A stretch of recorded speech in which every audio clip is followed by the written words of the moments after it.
সম্মানিত ভাই এবং বোনেরা, আসসালামু আলাইকুম। আশা করি আপনারা সবাই ভালো আছেন। আজকে আমি আপনাদের সঙ্গে শেয়ার করব অনলি মাত্র একটা গাছের পাতা দিয়ে আপনারা কিভাবে আপনার দেশি মুরগির বাচ্চা এবং মুরগিগুলোকে সারা বছর সুস্থ রাখবেন, সেটা আমি বিস্তারিত আপনাদের সঙ্গে শেয়ার করব।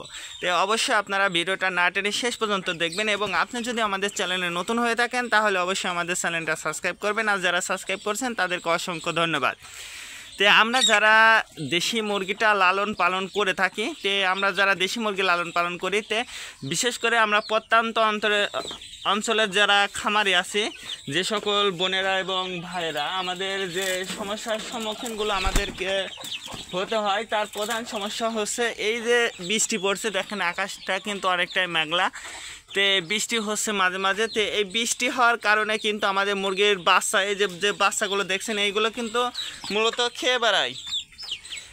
এগুলো কিন্তু বৃষ্টির মধ্যে খেয়ে বেড়ায়। যেহেতু আমরা ছেড়ে দিয়ে মুরগিটা পালন করি, সেক্ষেত্রে কিন্তু আমাদের মুরগিগুলো কিন্তু ঠান্ডাজনিত সমস্যাটা কিন্তু সবচেয়ে বেশি হয়ে থাকে। আর এই ঠান্ডাজনিত সমস্যা হওয়ার কারণে কিন্তু আমাদের মুরগির বাচ্চাগুলো কিন্তু সবচেয়ে বেশি মারা যেয়ে থাকে। এবং জ্বর ঠান্ডা, আপনারা যদি আপনার মুরগিগুলো সুস্থ রাখতে চান, সেক্ষেত্রে আমি আপনাদেরকে বলবো যে অবশ্যই আপনারা চেষ্টা করবেন অনলি মাত্র একটা গাছের পাতা দিয়ে আপনারা সুস্থ রাখতে পারবেন। আর সেই পাতাটাও কিন্তু আপনাদেরকে দেখাবো, বিশেষ করে এই ঠান্ডাজনিত সমস্যার কারণে। আর যাদের ফার্মি মুরগিও আছে, যারা খাঁচাতে মুরগিটা লালন পালন করেন, আপনি যেভাবে মুরগিটা লালন পালন করেন না কেন, আপনার অনলি মাত্র একটা গাছের পাতা খাওয়ালে ইনশাল্লাহ যথেষ্ট আপনার মুরগিগুলো সুস্থ রাখার জন্য। আর যারা ফার্মি মুরগি খাঁচাতে বা আবদ্ধ জায়গায় লালন পালন করেন, তাদের ক্ষেত্রে আমি বলবো যে তারাও কিন্তু খুব সহজেই কিন্তু আপনারা মুরগিগুলোকে কিন্তু সুস্থ রাখতে পারবেন। তার কারণ সেই মুরগিগুলো কিন্তু বৃষ্টির মধ্যে ভেজে না, তারপরে ওই আবহাওয়াজনিত সমস্যা, আপনার তাপটা নিয়ন্ত্রণে না রাখার কারণে কিন্তু সেই মুরগিগুলোরও কিন্তু সমস্যার সম্মুখীন হতে হয়।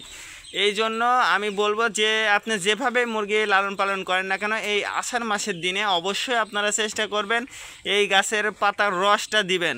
দেখবেন যে রস দিলে ইনশাল্লাহ মুরগিগুলো সুস্থ থাকবে। তো চলুন কোন গাছের পাতা।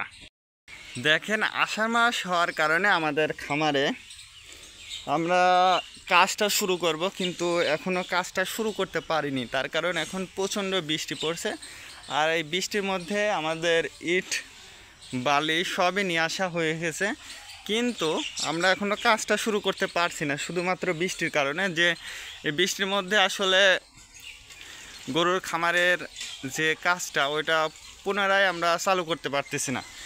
যেহেতু আমি আপনাদেরকে একটা গাছের পাতা দিয়ে আপনারা কিভাবে চিকিৎসা করবেন, এটা হচ্ছে আপনারা সবাই জানেন, এই পাতাটা কিন্তু কম বেশি সবারই পরিচিত, বিশেষ করে যারা গ্রামে বাস করেন। এটা হচ্ছে তুলসীর পাতা।